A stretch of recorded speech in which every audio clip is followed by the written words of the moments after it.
Oke, baik teman-teman, kita lanjut ya, nggak apa-apa. Nanti untuk videonya karena memang kita ada technical trouble, mohon maaf sekali lagi. Tapi pada intinya saya mau share kepada kalian, ini pertama banget ya untuk HR itu kita bahas dari segi historicalnya terlebih dahulu ya. Yang pertama, teman-teman, bahwa HR itu sebelum sekarang menjadi sekarang, HR itu memiliki 4 fase Yang ya. kalau kita masuk lewat Sebentar. Ini teman-teman ada yang tahu itu cara nge-mute apa, balik arah. host gimana ya caranya ya? Mohon maaf ini. Biasanya ini Pak Ruslan dicari yang suaranya bocor, lalu diklik orangnya, diklik mute Pak. Yang dekat Oh Surabi. gitu. Oke, Terus wait nanti ya. Bapak bisa lihat di partisipan, itu ada gambar yang kayak mic gitu Pak, diklik kiri aja Pak. Oh, alright. Sip lah, malah ke-mute Masnya. Oke, tapi thank you ya Mas ya. Ini udah ke-mute semua. Oke, thank you ya. Wait.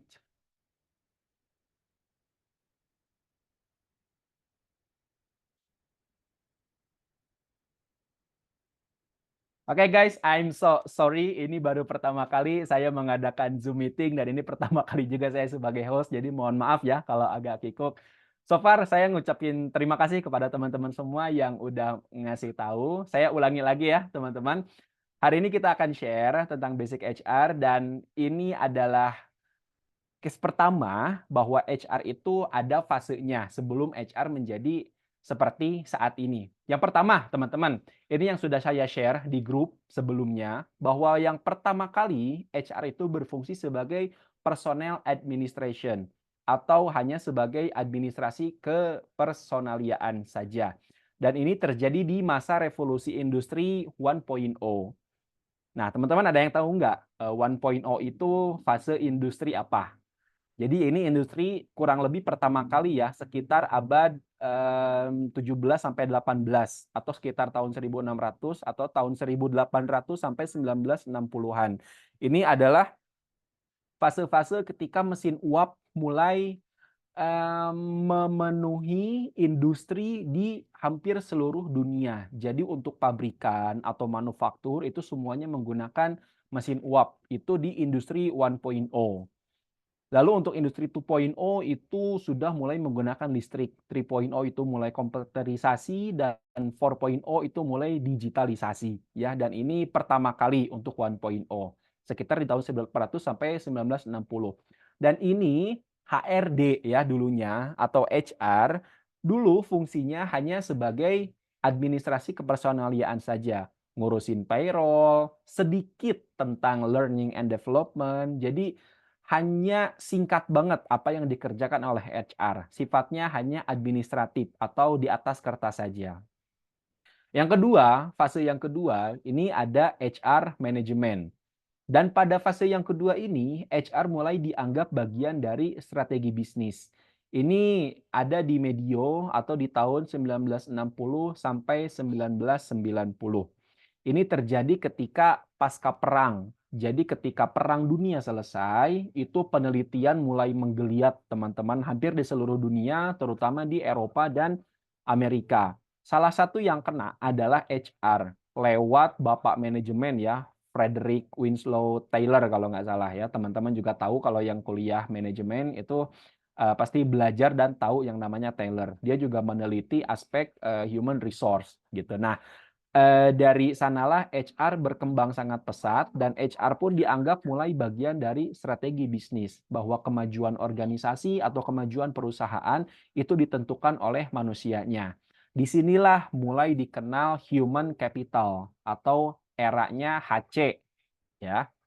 Yang ketiga, ini HR business partner. Teman-teman, ini diperkenalkan oleh Dave Ulrich. Ini bapak HRD dunia ya kalau menurut saya. Teman-teman harus tahu siapa itu Dave Ulrich kalau mau berkarir di HR.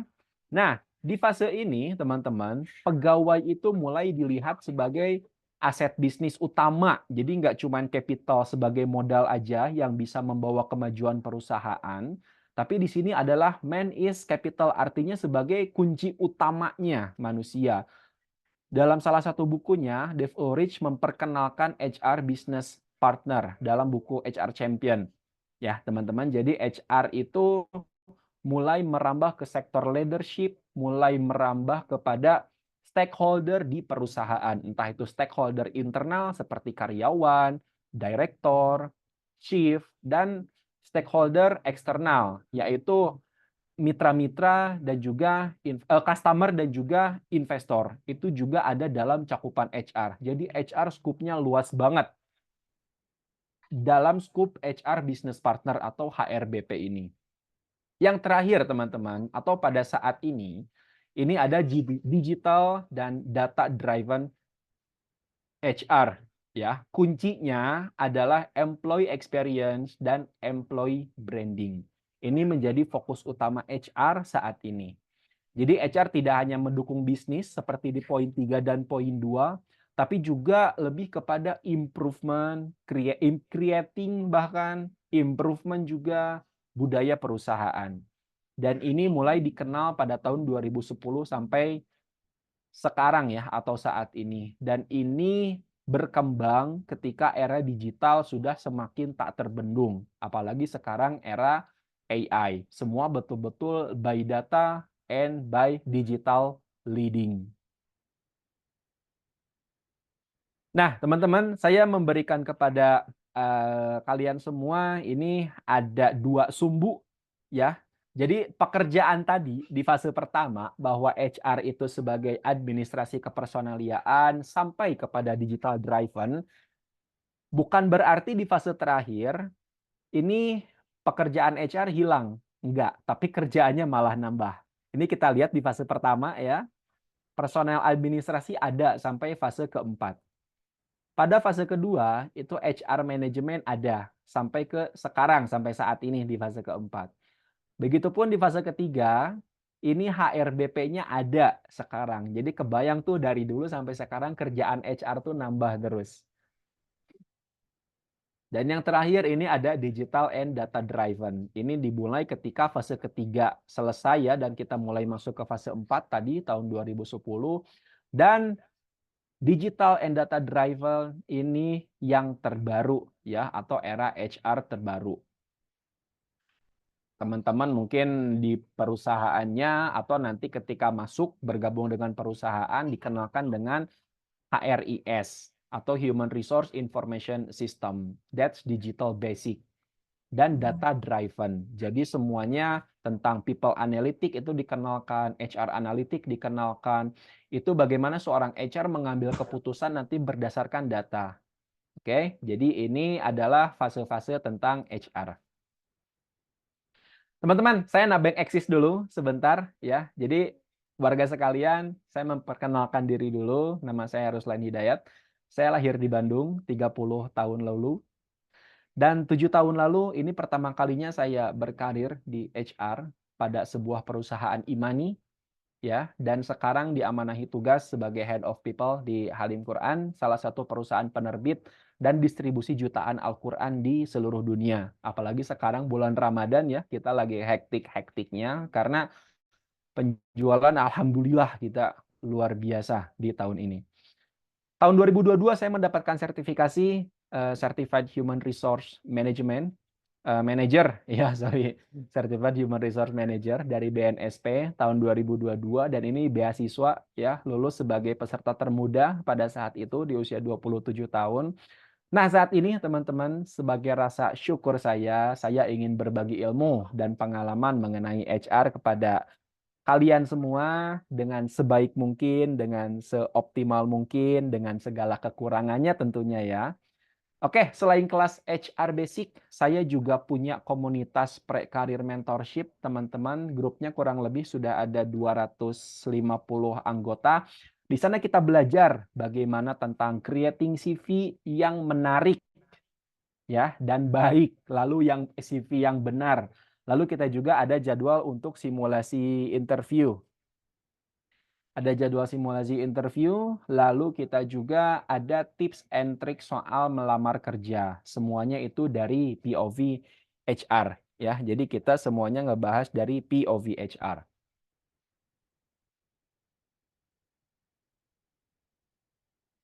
Oke, teman-teman, itu untuk topik yang pertama. Sekarang kita kembali kepada agenda utama.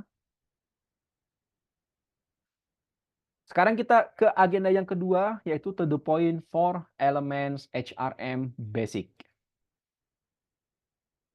Nah, ini kita kepada inti dari presentasi atau Human Resource Basic Framework. Ingat ya teman-teman, ini cuman basic. Jadi yang kita bahas hanya basicnya aja.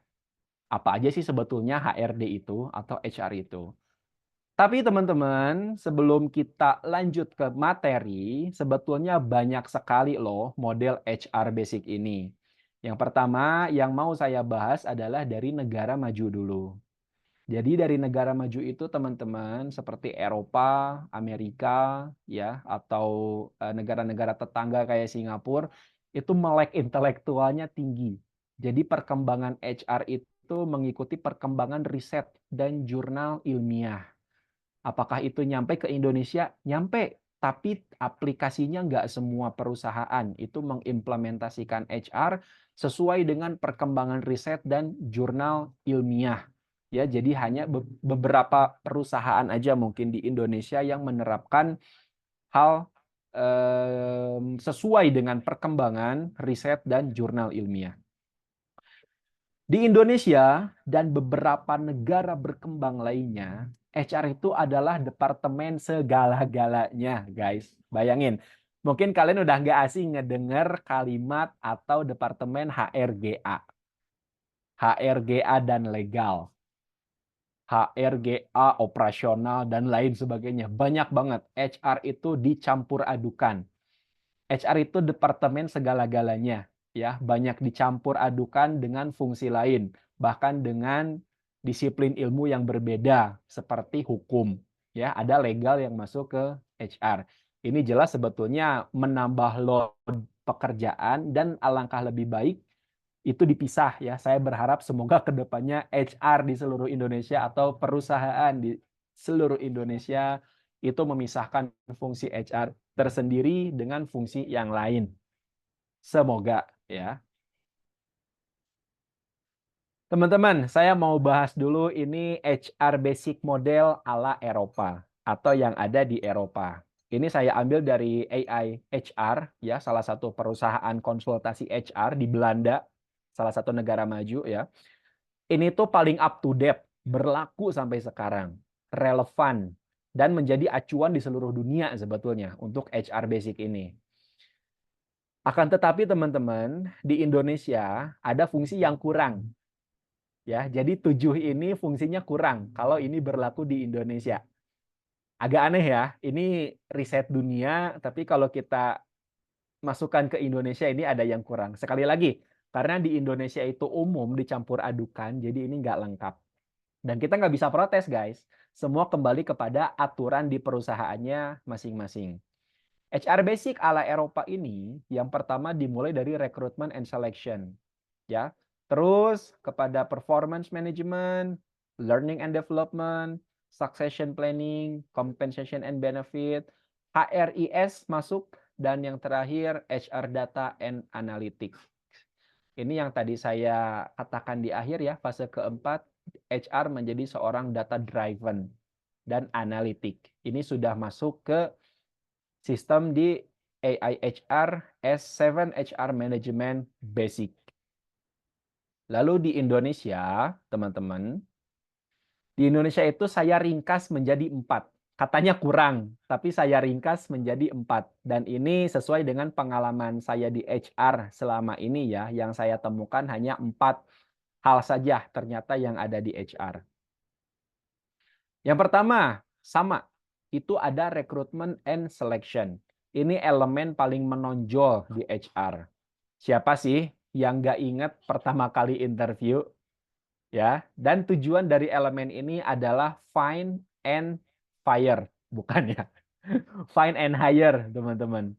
Find and hire siapa? Itu kandidat terbaik untuk pekerjaan atau kandidat terbaik untuk perusahaan.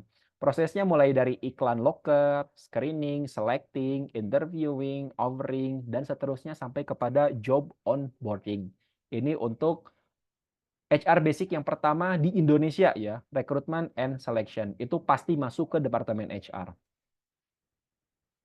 Yang kedua, teman-teman, itu ada personnel administration. Ini sama masuk ya, agak tipe administration. Administration harusnya ya. Tapi administration yang dimaksud di sini bukan sebatas tulis-menulis aja.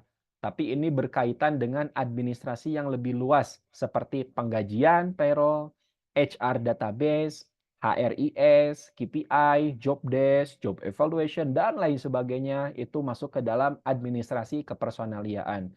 Ini fungsi yang paling klasik ya dan berlaku sampai sekarang.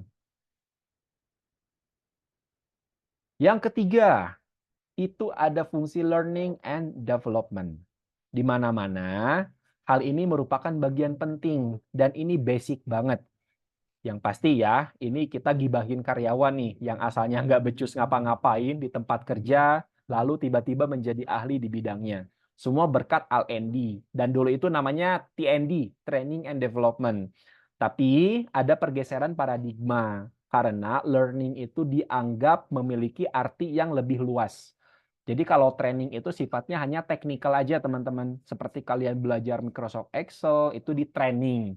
Kalau learning itu makin luas maknanya. Jadi nggak cuma belajar soal technical skill, tapi belajar tentang soft skill-nya juga. Seperti leadership-nya, communication-nya, dan lain sebagainya. Jadi punya makna yang lebih luas dan lebih menyeluruh. Ya, ini fungsi yang ketiga. Fungsi yang keempat, ini yang menjadi pembeda dari HR di seluruh dunia yang ada di Indonesia. Ya, apa itu? Yang keempat adalah industrial relation, teman-teman. Di Indonesia ini, industrial relation masuk ke dalam basic HR. Di luar negeri, enggak. Ya, ini dipisah. Kenapa di Indonesia masuk? Sebab HR harus paham banget undang-undang ketenagakerjaan dan turunannya. Turunannya itu banyak, teman-teman, dari undang-undang ketenagakerjaan tuh. Ada puluhan mungkin. Belum PP-nya, belum peraturan menterinya, belum surat edarannya. Banyak banget ya untuk industrial relation yang harus dipahami oleh seorang HR. Nah, sehingga kalau ini dibuat ke dalam bentuk framework, kurang lebih seperti ini teman-teman. HR framework yang ada di Indonesia. Rekrutmen, personnel administration, learning and development, dan industrial relation. Tampaknya sedikit ya, cuman 4. Tapi kalau kita recah, wah jeng-jeng, banyak banget guys. Ini ya, banyak banget. Rekrutmen itu dimulai dari MPP sampai kepada employee branding. MPP kita mulai dari job analysis sampai kepada offer negotiation and hiring decision. Employee branding kita mulai dari identifikasi, lalu penguatan employer value proposition sampai kepada partnership and community engagement. Employee branding ini adalah hal baru ya di dunia rekrutmen untuk saat ini. Mungkin 5 tahun ke belakang ini baru eksis. Lalu administrasi kepersonaliaan. Ini masuk salah satunya payroll, culture development, performance appraisal, lalu disciplinary actions, dan lain sebagainya. Termasuk insurance ya, kayak BPJS Kesehatan, BPJS Ketenagakerjaan, dan asuransi lain-lain. Termasuk HR policies, teman-teman. Nah, sebagai HR kalian juga harus punya kemampuan untuk membuat kebijakan, membuat SOP-SOP, dan prosedur development atau pengembangan prosedur yang ada. Yang berikutnya itu di industrial relation, teman-teman. Itu ada, kita mulai dari learning and development dulu ya. Itu ada learning dan training. Untuk training, itu kita start dari soft skill learning sampai kepada training action plan in workplace. Jadi pelatihan itu diukur, action plan-nya nanti seperti apa. Jadi jangan sampai ketika training ya udah kabur gitu. Jadi ada istilah teman-teman. Di luar negeri ini terkenal sekali istilahnya. Kenapa sih kita harus melatih karyawan?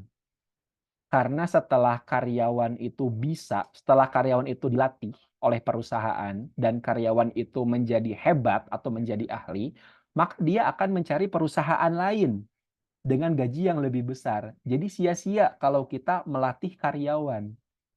Lalu ada temannya lagi yang ngejawab, lalu bagaimana kalau mereka tetap bodoh dan mereka terus bertahan dengan kita? Jadi mau nggak mau, training and development itu harus tetap dijalankan. Oke. Yang keduanya ini adalah fungsi development. Nah, ini masuk ke dalam development program seperti promosi, kompetensi mapping, lalu ada jenjang karir, ada leadership program, ada KPI, ada OKR. Ini KPI sama OKR beda ya guys ya. Lalu ada succession planning. Ini ada HAV metric sama RTC metric atau replacement chart metric ya. Nah, ini industrial relation. Ini poin inti sebetulnya karena di Indonesia ini special case banget. HR harus ke sana kemari nanti kalau ada kasus sama karyawan nakal dalam tanda kutip. Atau sama perusahaannya juga ya guys ya.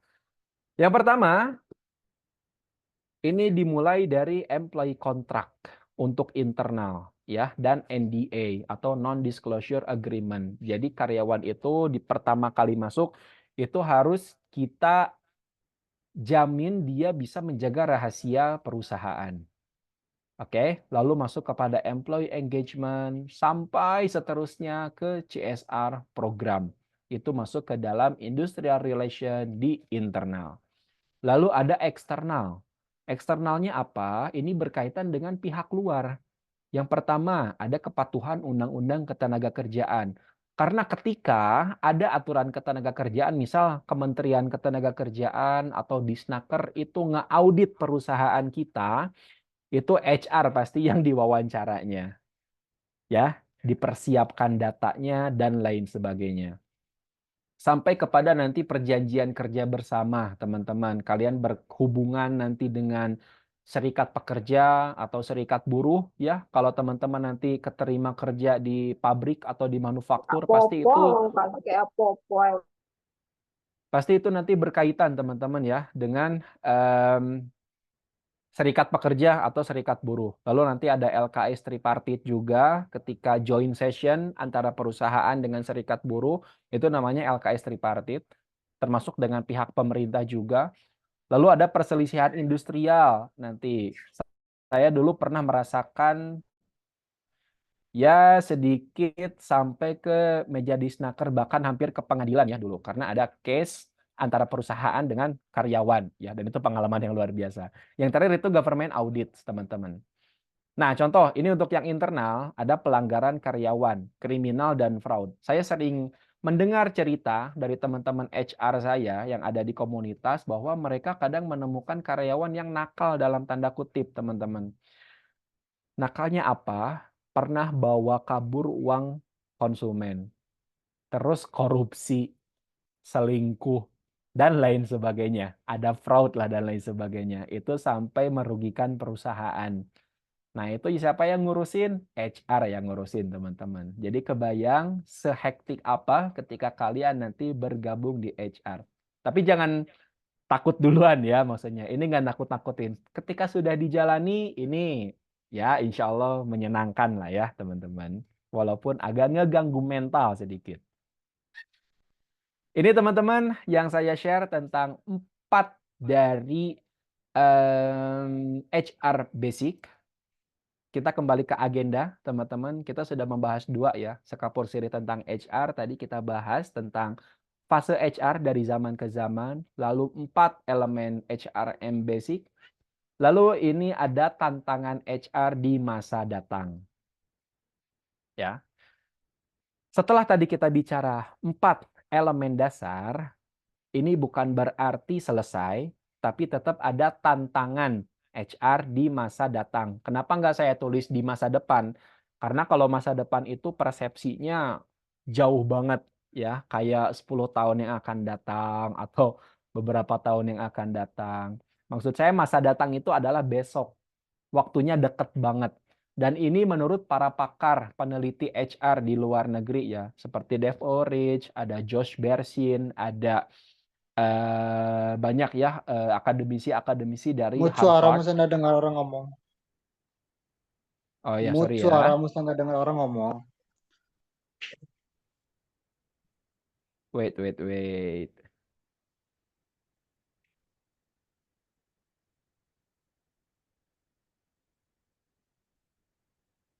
Ya udah ke mute semua ya.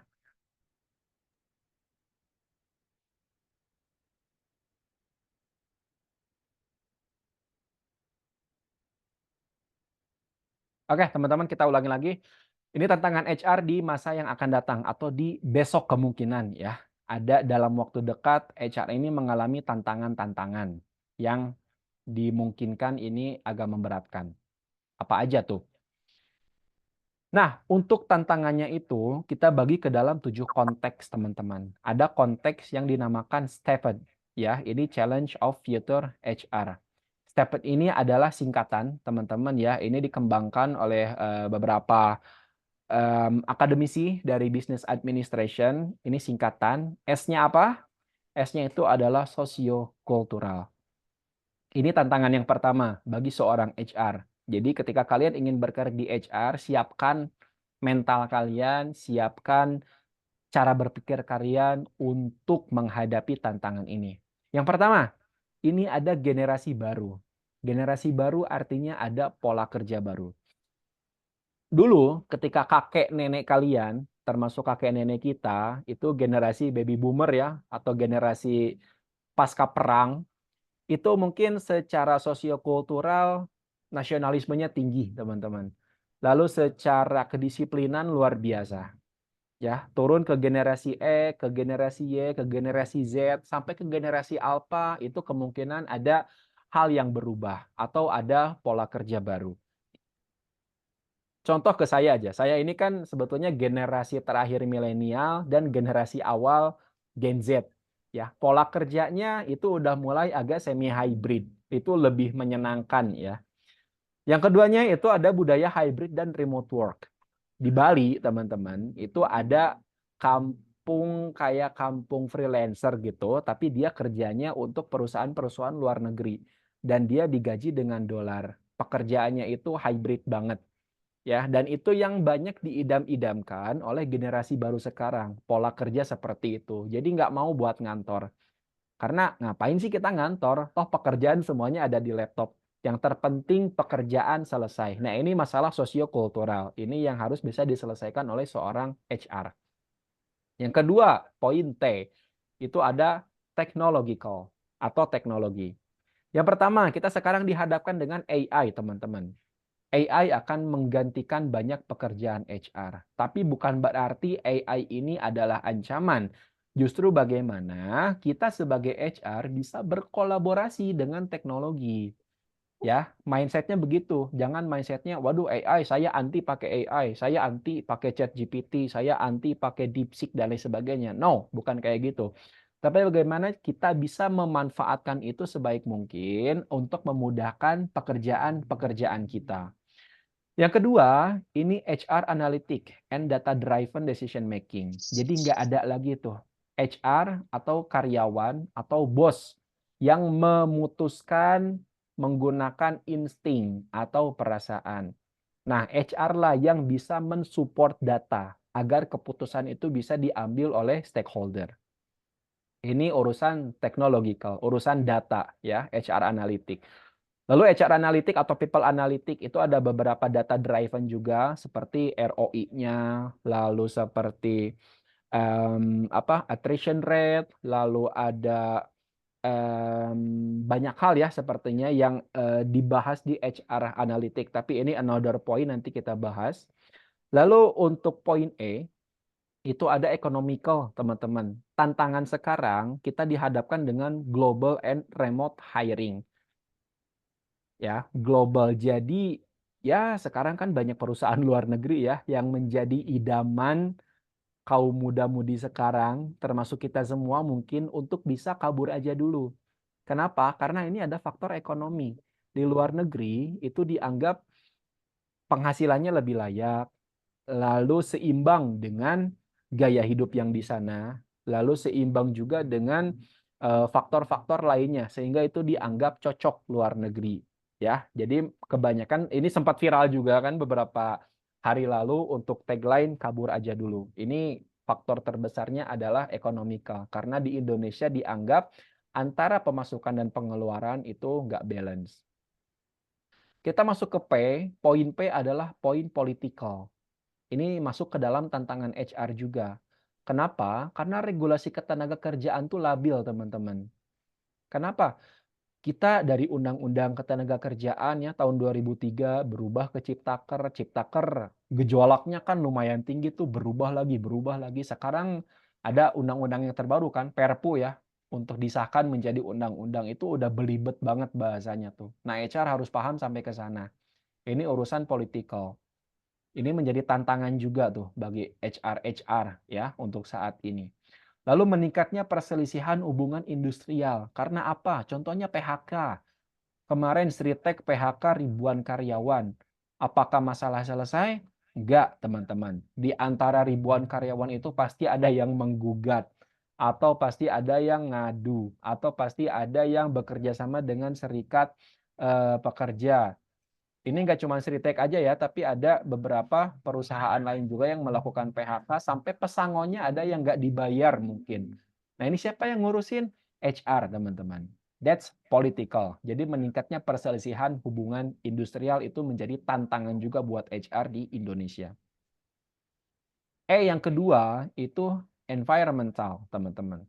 Untuk sekarang itu tren green HR dan efisiensi energi di beberapa kantor itu sudah mulai menggeliat ya. Kemarin saya ke salah satu kedai kopi terkenal dan di sana ada tagline bahwa kami mendukung hijau. Dan di sana juga ada programnya, dia mulai menggunakan cup ya, cup yang ramah lingkungan yang mudah terurai, lalu sudah tidak menggunakan plastik lagi. Nah, itu tantangan juga tuh buat HR tuh, gimana HR menciptakan program Green HR atau efisiensi energi.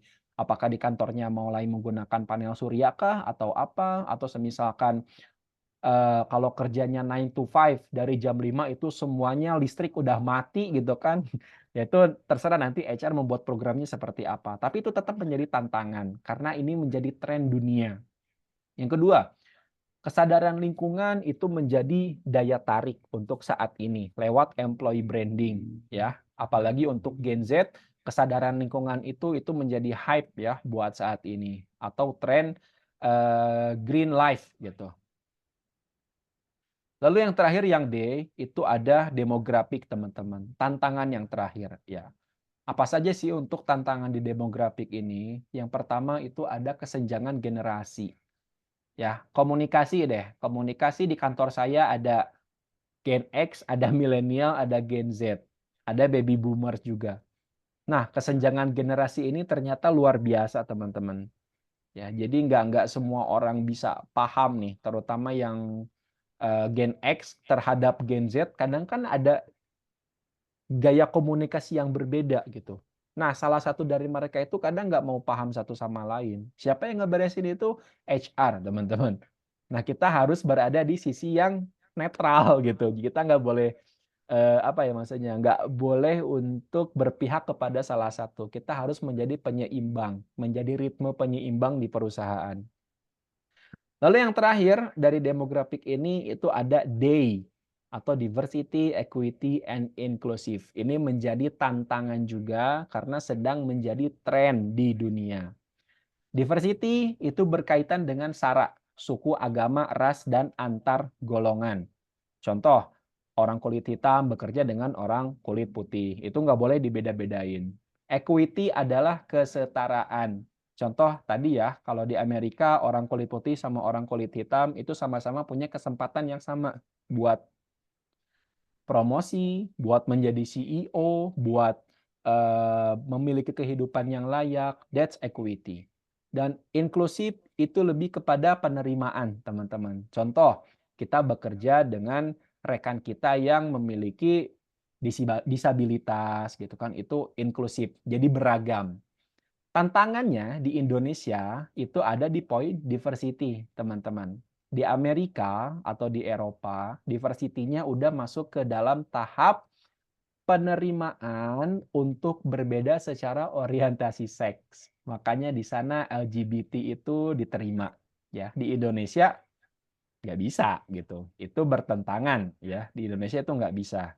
Ya masa iya kita bekerja dengan yang orientasi seksualnya mungkin laki-laki ke laki-laki ya. Itu sulit gitu kalau di Indonesia untuk menerima itu gitu. Saya juga ogah gitu kayak gitu ya, takut teman-teman. Ini tantangan-tantangan yang ada di HR. Lalu bagaimana sih cara kita untuk mengatasi tantangan-tantangan dari step ini? Nah, teman-teman kita masuk ke dalam poin penutup karena udah 45 menit ya. Ini ada skill set nih, ini tips sekaligus penutup. Saya mau kasih kalian tips skill set agar bisa menjadi pemenang di HR atau kalian bisa menjadi HR champion ya sebelum kalian masuk ke dunia HR yang sesungguhnya. Yang pertama, itu strategic thinking and business acumen. Microsoft Excel-nya mana gitu. Atau penguasaan alat tes psikologinya mana gitu. Nggak ada itu teman-teman.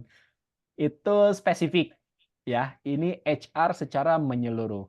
Skill pertama yang harus dimiliki oleh seorang HR adalah berpikir strategis, berpikir jangka panjang, berpikir taktikal, dan business acumen. Karena HR tidak hanya ngebahas soal rekrutmen atau perselisihan industrial, tapi bisnis secara keseluruhan. Ya, kalian harus paham marketing, kalian harus paham soal finance seenggaknya ya. Paham soal urusan bisnis sampai kepada fokus kepada visi misi perusahaan itu apa. That's business acumen. Yang keduanya, skill yang harus dimiliki adalah HR analytics atau people analytics and data driven decision making atau memutuskan sebuah perkara atau membuat keputusan itu berdasarkan data, bukan berdasarkan insting atau berdasarkan perasaan, ya, berdasarkan feeling. Semua ada datanya. Yang ketiga, skill yang harus dimiliki oleh seorang HR itu adalah digital and technological adaptability. Sejauh mana kita bisa beradaptasi dengan teknologi, teman-teman, bukan anti. Sekarang ada AI, kita nggak tahu 5 tahun yang akan datang itu setelah AI mau apa lagi nih yang akan diterima oleh kita. Nah, HR harus bisa beradaptasi dengan itu. Jadi nggak boleh anti. Cara kita berkolaborasi dengan teknologi terbaru itu seperti apa?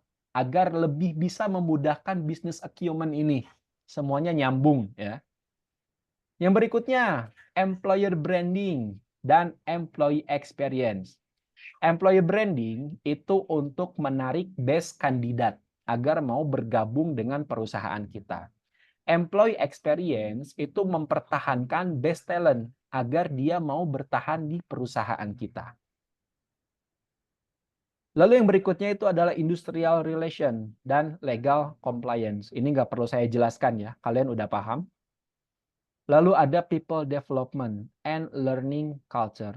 Ini tetap harus menjadi fokus seorang HR. Bagaimana seorang HR itu bisa mengekstrak satu orang sampai mengeluarkan sarinya yang terbaik gitu. Itu kita develop dengan learning culture yang baik. Lalu agile HR dan change management. Ya, saat ini kita dihadapkan dengan ada istilah yang namanya VUCA, teman-teman.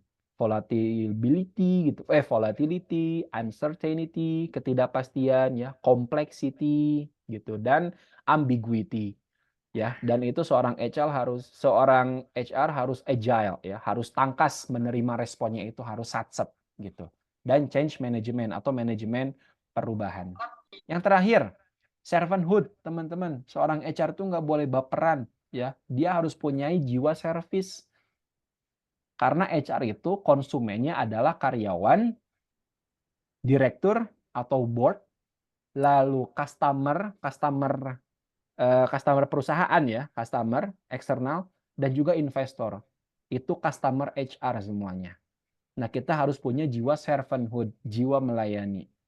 Lalu IQ, kecerdasan emosi, jangan gampang baper. Kalau HR udah baperan, waduh, gimana dong ya? Nggak boleh baperan, teman-teman. Boleh baper, cuman jangan diperlihatkan. Atau ditimbang-timbang dulu. Ya. Lalu empati. Jangan pernah menegur orang di depan umum. Ajak dia ke ruang tertutup atau ke ruang meeting, lalu kita ajak diskusi. Lalu adaptability dan growth mindset juga itu hal penting, skill set yang harus dimiliki oleh seorang HR ya, guys. Oke, teman-teman, thank you. Untuk hari ini HR Basic kita cukupkan. Ada satu quotes dari Bapak HRD dunia, yaitu Dave Ulrich ya. HR is not about HR. HR begins and ends with the business. HR tidak hanya HR, tapi HR dimulai dan berakhir dengan keseluruhan bisnis. Artinya kalau kalian mau bergabung di HR, kalian harus memahami bisnis secara keseluruhan. Oke, guys, thank you atas waktunya. Sekarang kita ke sesi tanya jawab, tapi saya cukupkan sampai ke 5 pertanyaan aja. Oke, pertanyaan pertama.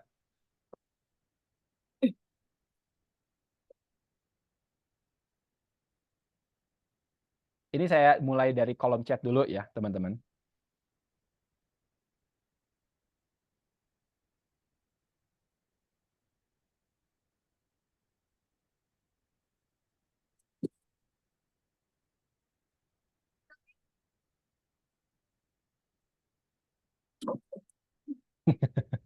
Ini ada yang nanya, nih, masuk pertanyaan nggak HR salah dikit kena santet nggak sih? Teman-teman, saya ini cerita dulu bentar ya. Saya pernah bukan ngedenger, ini dengar ceritanya langsung ya. Saya pernah dipimpin oleh 2 manajer, dan memang dua-duanya pernah mengalami hal yang sama, yaitu urusan santet. Nih, beneran ada loh. Yang pertama itu karena ya mungkin kecewa, pernah di out ya oleh manajer saya pada saat itu di perusahaan sebelumnya. Lalu memang ya santetnya itu ke keluarga gitu. Jadi rewel dan lain sebagainya. Dan memang ketika sakit panas ya, pada saat itu kebetulan sakitnya panas dan sampai ke rumah sakit, ternyata itu nggak ada diagnosa apapun dari dokter. Ketika ya beberapa hari kemudian ketahuan ya orang yang sakit hati mungkin ya setelah dalam tanda kutip dikeluarkan atau diterminasi oleh HR, jadinya sakit hati ngirim hal yang kayak gitulah, yang nggak pantas. Yang keduanya itu juga sama, salah satu perusahaan tempat saya kerja dulu di Batam, itu juga sempat pernah kena santet. Jadi lututnya itu disantet sampai berdarah, ya, sampai berdarah teman-teman, sampai nggak bisa jalan. Nah, itu ceritanya mistis lah, pokoknya banyak. Jadi memang ngeri banget guys. Tapi bukan berarti ditakuti ya. Ya kita berdoa, kita kan ada pelindungnya ya. Apalagi buat kita yang beragama Muslim, semua ada doanya tuh untuk kita berlindung dari hal-hal yang semacam itu. Oke, dari Latifah atau Ifah, di Indonesia pada saat ini memiliki kualifikasi di beberapa perusahaan, good looking dan umur maksimal. Gimana strategi HR jika ada beberapa kandidat yang memiliki experience yang baik tapi tidak memenuhi kualifikasi tersebut? Guys, ini pertanyaan pertama dan memang problematik ya. Pertama, perusahaan itu, ini saya dari POV perusahaan dulu ya. Jadi saya ngebahas dari 2 POV, ada POV perusahaan dan juga POV pencari kerja. POV perusahaan. Perusahaan pasti membutuhkan angkatan kerja baru, fresh graduate atau yang baru yang masih fresh-fresh lah, yang masih seger-seger. Alasannya kenapa? Ya banyak hal. Finansial, alasan mungkin dia lebih bisa diajak kerjasama, alasan karena yang dibutuhkannya itu hanya sekelas staf, dan lain sebagainya. Sedangkan dari sisi sosial atau dari sisi kandidat, itu kadang keperluannya kan beda. Ada dia punya skill set bagus, tapi ketika mau melamar usianya kepentok. Karena dari perusahaan itu mensyaratkan usia. Itu masuk diskriminasi nggak sih? Sebetulnya masuk. Tapi selama tidak ada aturan dari pemerintah, ya perusahaan bebas-bebas aja mau mencantumkan itu. Ini hanya masalah empati aja yang tadi ya. Kalau di perusahaan saya, itu hampir nggak pernah teman-teman kita mencantumkan batas usia. Kalaupun mencantumkan usia, itu usia minimal, bukan usia maksimal. Ya, saya harapkan semua HR di Indonesia juga berlaku fair ya, karena yang bisa bekerja itu nggak cuma angkatan kerja baru, tapi ada beberapa angkatan kerja lama yang mereka membutuhkan pekerjaan juga. Jadi ini ya effortnya luar biasa. Ini harus campur tangan pemerintah, teman-teman. Lalu saya juga pernah dapat pengalaman untuk ada teman-teman ketika angkatan kerja lama, dia melamar untuk level staff. Dan kita dari perusahaan memang sulit menerima karena apa? Dia meminta offering yang nggak sesuai dengan budget. Jadi gajinya ketinggian. Gitu, itu mungkin menjadi salah satu sebab juga bagi beberapa perusahaan untuk menerapkan batas umur. Ya, itu salah satunya. Lalu good looking. Good looking mungkin iya, untuk beberapa perusahaan itu diperlukan yang langsung berhubungan dengan customer. Seperti teller bank mungkin, atau semisalkan dengan resepsionis, atau customer service dan lain sebagainya. Yang langsung face to face dengan customer yang memang memerlukan good looking. Tapi alangkah baiknya itu nggak dicantumkan di poster lamaran kerja. Jadi mungkin nanti lewat seleksi aja langsung di screening CV. Atau di sana ada poin petik, CV wajib melampirkan foto gitu aja. Jadi bisa dinilai gitu. Itu sih kalau di perusahaan saya saat ini ya. Jadi memang karena ini sifatnya kesadaran aja mungkin teman-teman ya. Untuk rasa empati tadi. Jadi memang kita kalau di perusahaan kami kita tidak memunculkan batas usia. Yang pertama usia maksimal. Lalu juga kalau semisalkan CV ya ada foto silahkan, ada yang nggak ada foto juga kita tetap terima ya.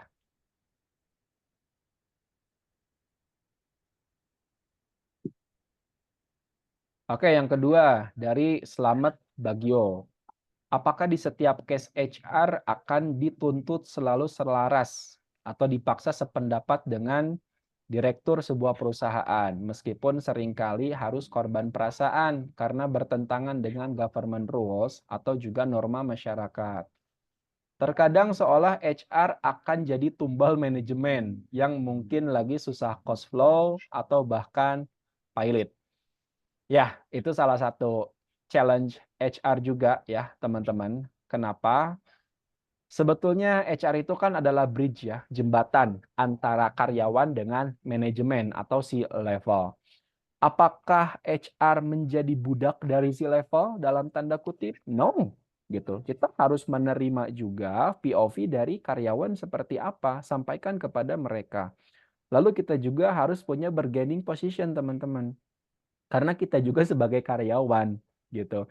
Ketika memang perusahaan dianggap tidak fair, ya, ketika perusahaan dianggap tidak fair seperti menyalahi regulasi atau semisalkan ada aturan ketenagakerjaan yang dilanggar, pertama kita harus mampu memberikan advice kepada direktur kita bahwa ini ada hal-hal yang dilanggar, berikut kita kasih tahu juga resikonya yang akan terjadi kalau itu dilanggar. Seperti misalkan sanksi administratif atau mungkin buruk-buruknya nanti ke pengadilan dan harus dibayar penalti dan lain sebagainya. Itu kita kasih tahu terlebih dahulu. Ya, jadi tetap ada challenge-challenge seperti itu urusan industrial relation teman-teman yang sifatnya mungkin karena cost atau semisalkan perusahaan yang mau pilot, yaitu kembali lagi kepada HR-nya harus memiliki kesigapan ya dan kemampuan untuk communication skill untuk memberikan advice baik kepada C-level, kepada director ataupun kepada karyawan. Oke?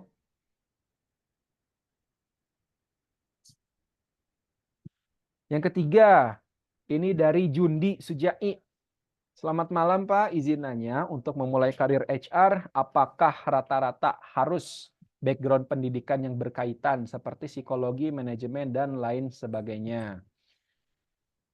Oke, teman-teman. Untuk pendidikan itu kembali lagi kepada aturan di perusahaannya. Ya, saya juga level lagi. Saya juga pendidikannya nggak relevan. Saya pendidikannya bukan manajemen, bukan psikologi. Pendidikan saya terakhir adalah administrasi publik, teman-teman.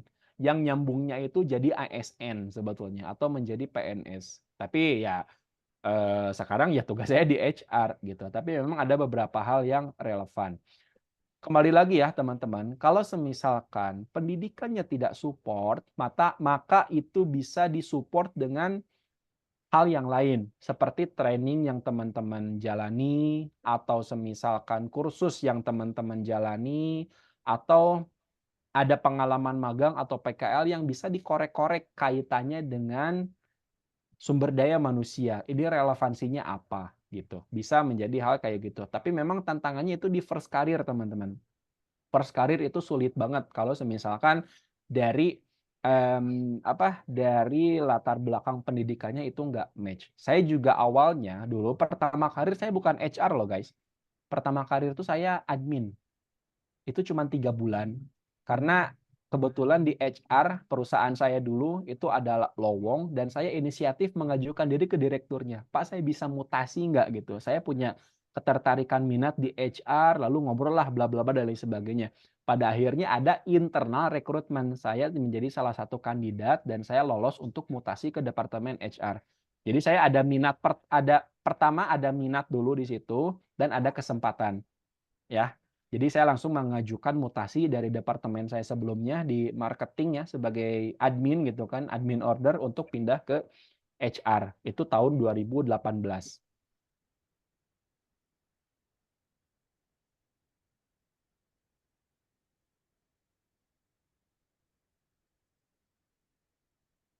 Oke, teman-teman, yang berikutnya ini dari Hamzah pada slide framework. Untuk GA pun masih terkait dengan HR. Bagaimana pendapatnya, Pak? Pendapat saya itu udah diutarakan ya, teman-teman. Ini sebagai kritik juga dari saya nih untuk bukan buat HR ya, tapi buat atmosfer kerja HR di Indonesia yang sudah seharusnya HR itu dipisahkan dengan fungsi-fungsi yang lain. Makanya di Indonesia itu susah kita nyari HR spesialis. HR spesialis itu kebanyakan rekruter aja.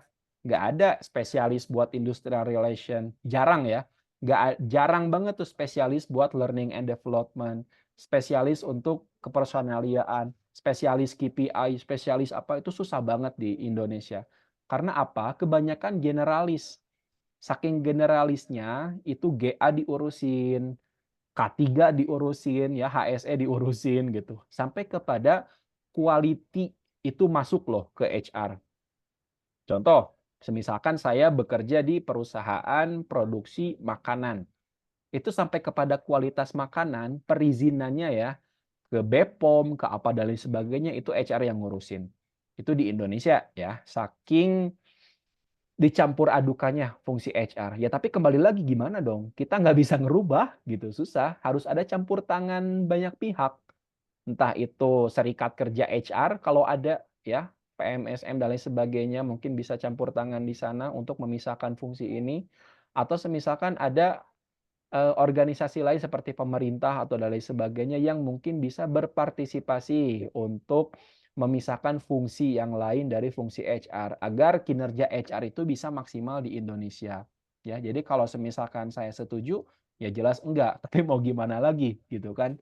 Untuk saat ini di Indonesia masih dicampur adukan untuk pekerjaan HR-nya. Oke, ini saya masih cari lagi teman-teman.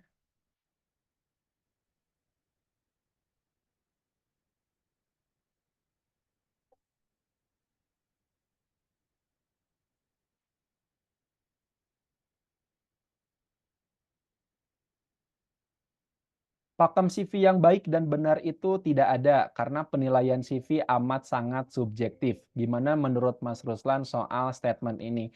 CV yang baik, CV yang benar adalah CV yang relate dan sesuai dengan lowongan pekerjaan yang ada.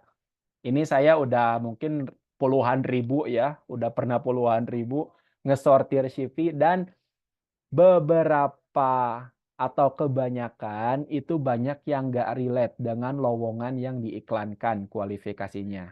Bayangin aja kan di kualifikasi itu udah ada syarat. Pertama syaratnya nggak memenuhi. Itu udah keluar dari unsur baik dan benar.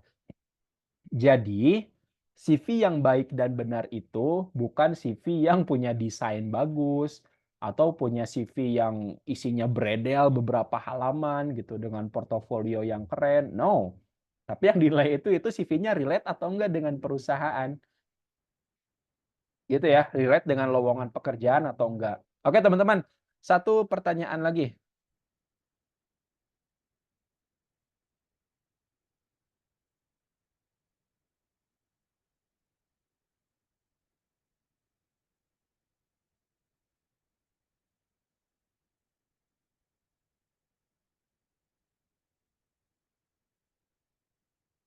Ini ada dari Dedi ya, Dedi Endra Harjo. Dari framework yang sudah dijelaskan, menurut Bapak bagaimana cara mengukur proses acquiring dan dari beberapa proses acquiring yang paling berpengaruh di proses tersebut, di poin apa time to fill atau retention rate-nya?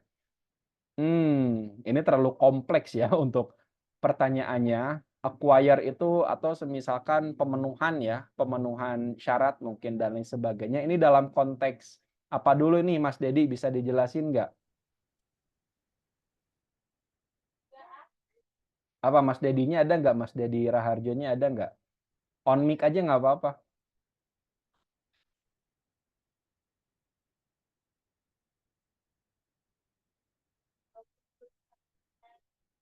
Ada nggak? Oke, kalau nggak ada kita switch ke perusahaan lagi.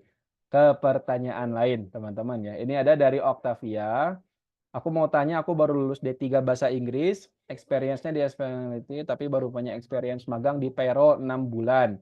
Aku mau fokus ke HR, which is payroll. Pertanyaannya, apabila dengan pengalaman saya tersebut ditambah saya belajar mandiri mengenal payroll, apakah memungkinkan untuk masuk ke dunia HR?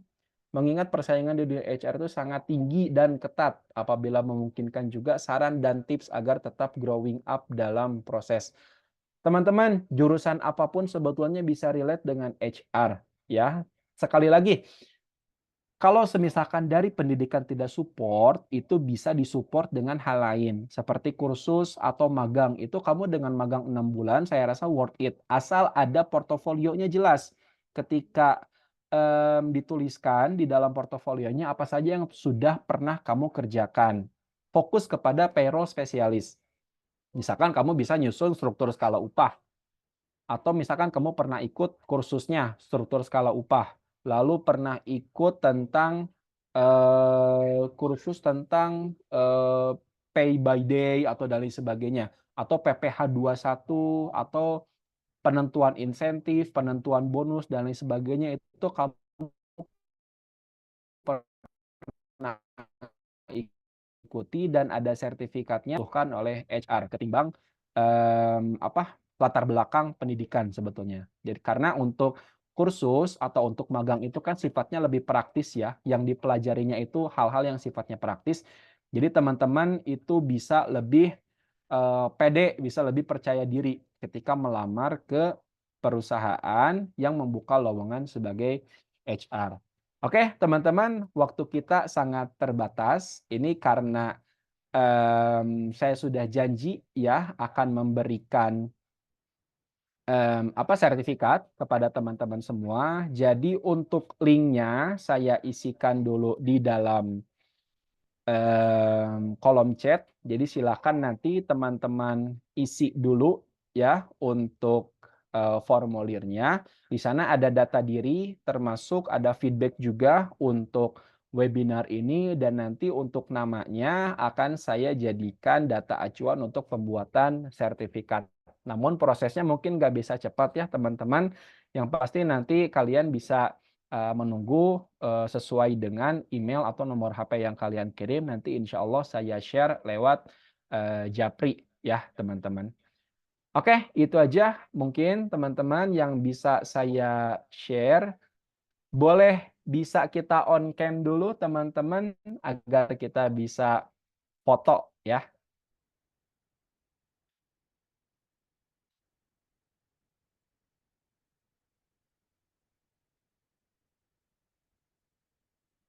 Oke guys, kita on cam dulu.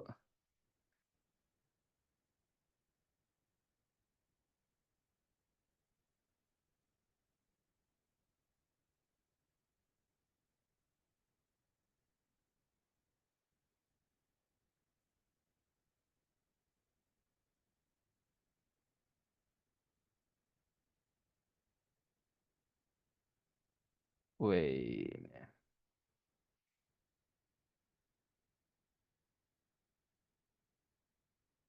Bentar ya.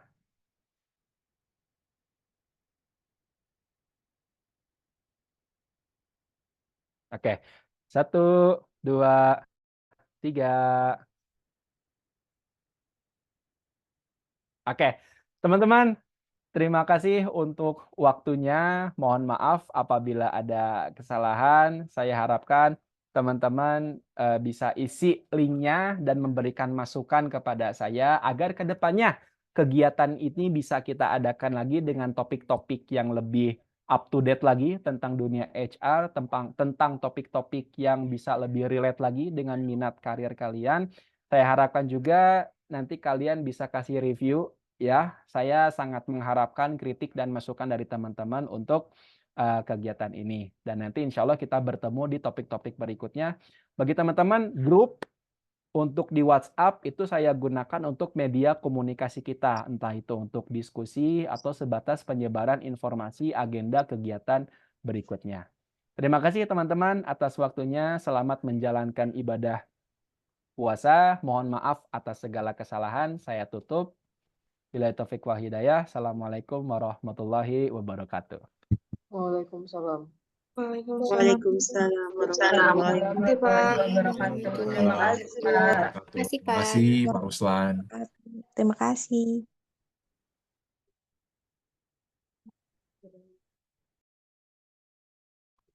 Terima kasih semuanya.